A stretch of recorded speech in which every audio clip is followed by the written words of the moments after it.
TIFU by complaining about a Lyft incident, and then getting doxxed by their official account after hitting the front page. You may have read my original post this morning about how I had a Lyft driver pressuring me to give him my personal phone number and email address before my ride. I felt unsafe and cancelled. Event after escalating, Lyft refused to refund me. Only after my posts hit 3 million views did they suddenly try to call me, and they offered me my $5 refund. But get this. Suddenly I'm getting tagged and I discover that their official account has posted first time in ages, and doxed me in the thread. Instead of tagging my username, since I posted anonymously, their post reads, "Dear, my real name." And here is the kicker. That is normally a bannable offense. Instead, the comment is removed by the moderators from the thread, but it has not been removed from their profile, nor has their profile been banned as a normal user would be. It's still up. Not sure what to do to get it removed. Any media I can contact to put pressure on Lyft? TLDR. Got myself doxxed by the official Lyft account, which Reddit apparently does not want to ban or even remove the comment. Edit. After 5 hours, they removed my name. One of their execs just emailed me to inform me that they removed it, and suggested I could delete my Lyft account. I suggested they clean up their PR&C steams because they're not doing so well today. For your amusement, she is one of the top execs and she is located in the Central Time Zone, so she was doing this at 11 p.m. Tears of joy sounds like they are finally awake and paying attention. Hand waving. TIFU by injuring a heart surgeon in the middle of heart surgery. I am an assistant in heart surgery. I work with over a dozen different surgeons. The one doctor is one of the OGs at this place, been around forever, seen it all, done it all, nothing really bothers him. He's very quiet and reserved during surgery. I'm new here, so I'm really trying to make a good impression. The case before I worked with this doctor was literally the smoothest case I've ever assisted. I was truly a step ahead the entire case, and the surgeon didn't have to ask me to do anything, because I was already doing it. It felt so great. So, when I saw my assignment was to work with him, I was super pumped to get a chance to build on how great the previous case went. So, there were. In the middle of the surgery, the heart is arrested as diastole. The heart-lung machine is cycling the blood instead, and we have the heart literally cut open to replace a valve. Right in the middle of placing the valve sutures into the heart, he handed me 2 of them, and I went to place a hemostat clamp on them outside of the open chest, like I had with the rest of them. Thesis a routine and imprecise move, so I was kinda nonchalant about it. Unfortunately, the surgeon pulled his hand back right as I went to clamp, and he clamped the rucking metal clamp onto his pinky knuckle. He lurched back, and screamed in pain, looked at me and said, "Now why the UCKDIDYOU do that for?" I was speechless, being caught totally off guard. Obviously I hadn't done it on purpose. This reserved and quiet surgeon had just scored ATD in the Super Bowl spike with the now contaminated with his own blood needle driver HE had been holding onto the floor, ripped off HIS gown and gloves, and stormed out of the room. The entire room was pin drop quiet. What do we do with this open chest and open heart without a surgeon? What happens now? My career flashed before my eyes. My ears burned like lit sparklers, and sweat started running down my neck. My surgical goggles started fogging up. For a second I felt like he was going to pass out. But 30 seconds later we heard the surgeon slamming the metal panel on the scrub sink, and we knew he was scrubbing back in. He came back in the room a few minutes later, clearly red hot mad, but we went right back to work and finished the case without a single word about what happened. When he was getting ready to leave the room, I apologized sincerely, which he off resentfully accepted. TLDR.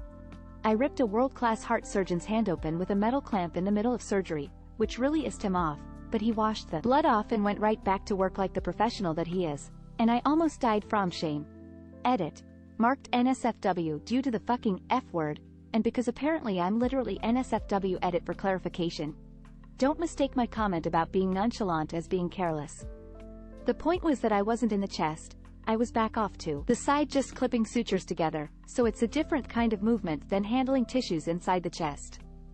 My mistake was in having tunnel vision and not seeing the unexpected movement of the surgeon, not in how I was clipping the sutures together. One final edit. Holt hit. I scrub out from a heart transplant today to find that I've hit the front page, so I wanted to add a couple more details. The surgeon was fine. Just had the side of his knuckle pinched in there, tips of a hemostat hard enough to tear the skin a little. I love my job so much, and am pretty good at it. We've worked together since and it never even came up, because he trusts my skill set. Also, if you have any questions about heart surgery, feel free to ask. We do some awesome, gnarly hit TIFU by walking past an exchange student orientation. I'm honestly quite shocked that it happened, but also not at the same time. Before I begin, I'm a 20-year-old college student with Asian roots. This is important to the story. So there's a high school I have to walk past to get on my bus stop, and an orientation for new exchange students was going on out front outside. I already knew this was happening since the sign outside displayed it for about a week. I casually walk by as per usual, but I hear a voice yelling, "Hey you! Where do you think you're going?" I paused for a split second and continued along thinking it was about someone else. Then again, "Hey, you have to listen to your teachers. Get back here." I now turn around to look, and the lady leading the orientation was furiously waving at me to go over there and then yelled again, "Come on. You're holding up the group."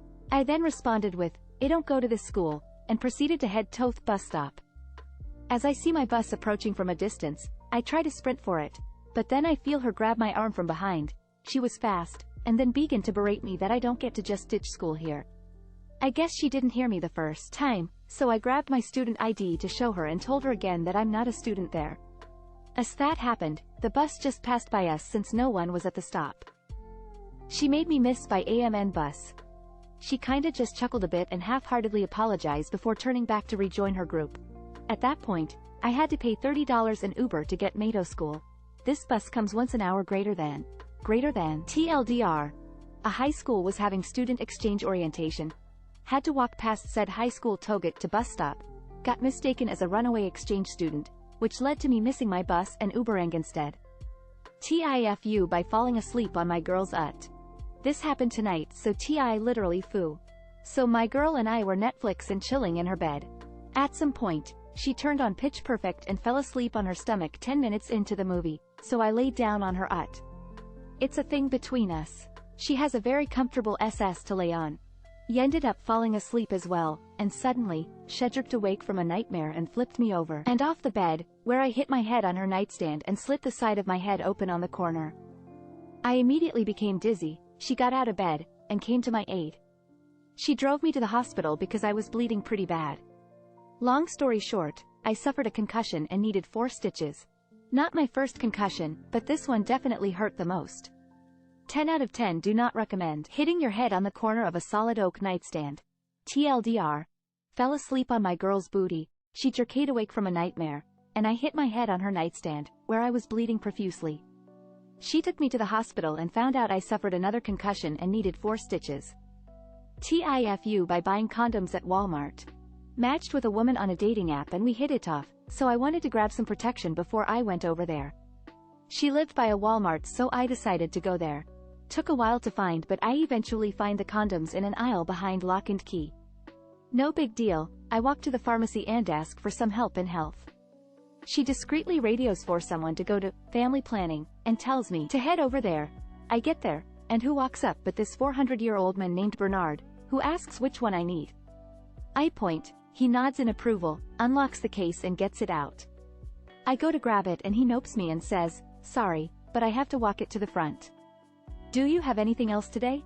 I say nope and we go to the self-checkout counter. Bernard fails to mention that it has to get employee approval after being scanned as well. Something he doesn't have because he's not on self-checkout. So he hands it to this teenage girl, who turns bright red, and says it's her first day in the job and she doesn't have access. She the NP as the whole store asking for help bringing up condoms in self-checkout. I had to wait about 3 minutes while people stared at me and this poor teenage girl that is forced to hold on to the secondoms so I don't steal them. Moral of the story: go get your condoms in a gross truck stop bathroom like the old days. Much less embarrassing. And #X200B, TLDR, bought condoms at Walmart, entire store radioed and told I needed help checking out. TIFU by letting my kid watch prank YouTube videos, it resulted in her ruining my car tank. My 11-year-old daughter likes to watch prank videos on YouTube. I really don't care unless the videos include sexual stuff anyway. A few weeks ago, she watched a video where some dudes filled a car tank with food. Fast forward to last week. I was emptying some older gas into my car tank with a funnel because I did not want to run it through the lawnmower. My daughter thought it was the perfect chance to pull a prank when I was getting gas for the mower and went and put a few cans of chili down the funnel. The next day I was having trouble with the engine of my company car, so I had it towed to the company garage. They ended up charging me around $3,000 to get it fixed. When I confronted her, she confessed, saying she thought it would be funny. I am now going to put restrictions on her iPad so she can't watch this kind of stuff. TLDR, my daughter put food in my gas tank as a prank.